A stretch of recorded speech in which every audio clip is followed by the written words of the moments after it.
बात press club का बहुत मशहूर हूँ कि उन्होंने बड़ी इज़्ज़त दी, हमेशा से इज़्ज़त दी। और उन तमाम दोस्तों से जो चतराल से, शांगला से, मलकन से और पूरे मलकन से आए हुए तमाम दोस्तों को वेलकम भी करता हूँ। और बड़ी खुशी हो रही है क्योंकि जब Pakistan federal union of journalist जिस वक्त इसके 3 ग्रुप बने थे तो उसका आगाज़ पेशावर प्रेस क्लब से हुआ था। पेशावर प्रेस क्लब से ये ग्रुप बंदी हुई थी और 3 ग्रुप बने थे उसके। इसी तरह सूबे के लेवल पे भी 3 ग्रुप बने थे। और मैं उन तमाम जो उस वक्त मैं जब प्रेसिडेंट बना 93 में और मेरे साथ जो टीम थी उसमें फरमान लाला और ये सारे इस वक्त मौजूद हैं, फरीदुल्लाह, तो मैं ये क्रेडिट अपनी उस टीम को देता हूँ कि उस वक्त पूरे पाकिस्तान की सतह पे जो ग्रुप बंदी बनी थी पेशावर से, हमने आगाज़ भी पेशावर से किया और ग्रुप बंदी ख़त्म करके एक PFUJ और एक खैबर यूनियन ऑफ जर्नलिस्ट हमने बनाई थी। मैं आज हुकूमती बातें तो बहुत ज़्यादा हैं, इस वक्त ज़मीनी इलेक्शन भी हुए हैं, लेकिन मैं उस पर जाने से पहले मुझे बड़ा अफसोस होता है कि जब सहाफ़ी और फिर वो कारकुन सहाफ़ी वो ग्रुपिंग के अंदर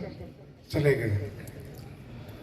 मेरे हमेशा से ख्वाहिश रही है तो मैं अभी भी इस प्लेटफॉर्म से कोशिश भी करूंगा। परवेज़ तो मेरा भाई है, परवेज़ शौकत हमेशा इनकी स्ट्रगल रही है, कारकुन है, वर्कर है,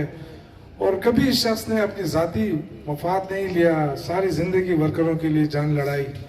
और अभी भी स्ट्रगल कर रहे हैं। लेकिन मेरी ख्वाहिश होगी कि Pakistan federal union of journalist एक हो। एक इसलिए हो कि आज जितने आपको मसाइल नजर आ रहे हैं, एक वक्त ऐसा था, क्योंकि मैं खुद निसार उस्मानी साहब की कैबिनेट का मेंबर रहा हूँ, परवेज़ शौकत साहब भी रहे और मैं उसमें असिस्टेंट सेक्रेटरी जनरल था। जब हम किसी शहर के अंदर जाते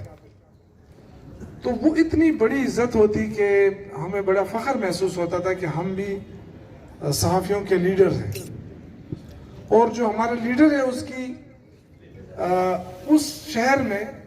उसकी इज्जत होती थी। उसके लिए फेडरल मिनिस्टर रातों को आते थे, मिलते थे उनसे।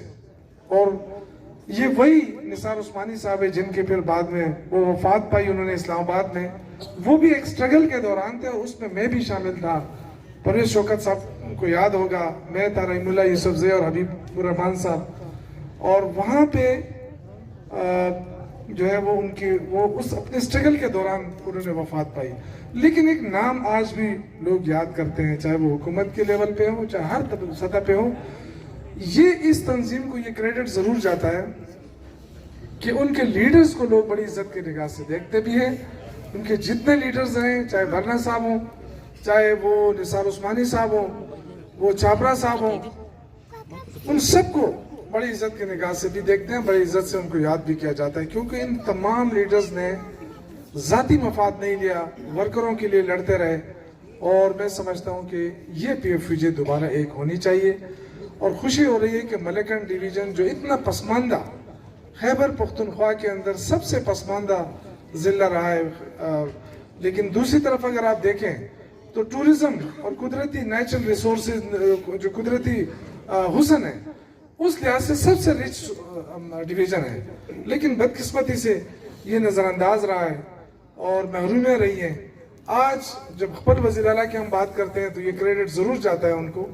कि यहाँ खैबर मलकन डिवीज़न के अंदर इस बार टूरिज़्म को बड़ी अहमियत भी दी जा रही है और फोकस भी किया जा रहा है, जिसकी वजह से मैं समझता हूँ कि आने वाले वक्त में इंशाअल्लाह ताला ये टूरिज़्म के लिए हब होगा। और बहुत सारे ममालिक ऐसे हैं जो टूरिज़्म की वजह से तरक्की करते हैं, उनकी मईशत बेहतर होती है। हमें अल्लाह ने 2 डिवीज़न ऐसे दिए हैं, मलकन डिवीज़न, हज़ारा डिवीज़न, जबकि इस पर पहले से फोकस होता तो ये सूबा आज इतना कमज़ोर या इतना माली लिहाज पे वो ना होता, जिसकी वजह से आज हम मुश्किलात देख रहे हैं। स्वात प्रेस क्लब बड़ा इम्पोर्टेंट है इस लिहाज से भी कि दहशतगर्दी के वक्त इस प्रेस क्लब ने और इस प्रेस क्लब के से वाबस्ता जो सहाफ़ी हैं उन्होंने बहुत बड़ा रोल अदा किया है। उनकी कुर्बानियाँ आज इस बात की गवाही दे रही हैं कि आज इस मुल्क के अंदर अमन है, اس ضلع کے اندر امن ہے، صوبے کے اندر امن ہے،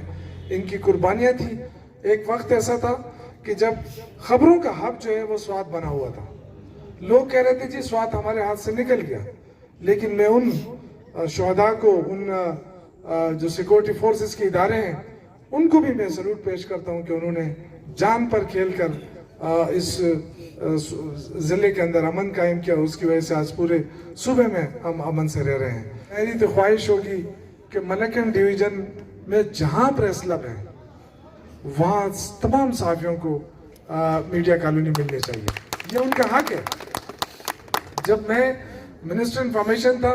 تو میں نے یہاں بھی اناؤنس کیا تھا اور میں نے میرانشاہ جا کے بھی اناؤنس کیا تھا، اس پہ بھی کام ہو رہا ہے اللہ کے فضل سے، اور ایک اور جگہ بھی کیا تھا، وہاں پہ بھی کام سٹارٹ ہو گیا ہے۔ تو یہ حق ہے،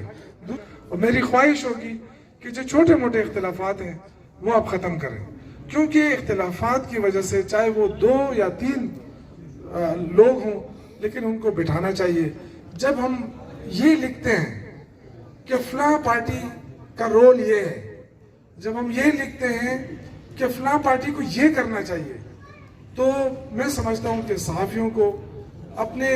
کردار اور اس پہ زیادہ فوکس کرنا چاہیے، وہ پہلے مثال بنے، تو پھر آپ جب لکھیں گے تو لوگ اس کو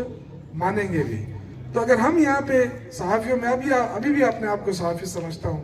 اگر ہم یہاں گروپوں میں بٹے ہوں گے تو پھر ہم کیا ایکسپیکٹ کریں گے ان سیاستدانوں سے جن کے وہ آتے ہی مفادات کے لیے ہیں، جن کے ہوتے ہی مفادات ہیں، کرسی پہ پہنچنا، اقتدار تک رسائی، یہ سب کا وہ ہوتا ہے، مینڈیٹ ہوتا ہے، اور وہاں پہنچ کر پھر اپنے جو منشور ہوتے ہیں اس پہ عمل ہوتا ہے۔ لیکن جو پہلا کام ہے، جب تک آپ کرسی تک نہیں پہنچتے آپ کچھ بھی نہیں کر سکتے، تو پہلا مینڈیٹ تو ان کا وہی ہوتا ہے۔ لیکن اگر ہم یہاں پہ ڈیوائیڈ ہوں گے تو ہمارے مسائل بڑھیں گے، صحافیوں کے مسائل بڑھیں گے۔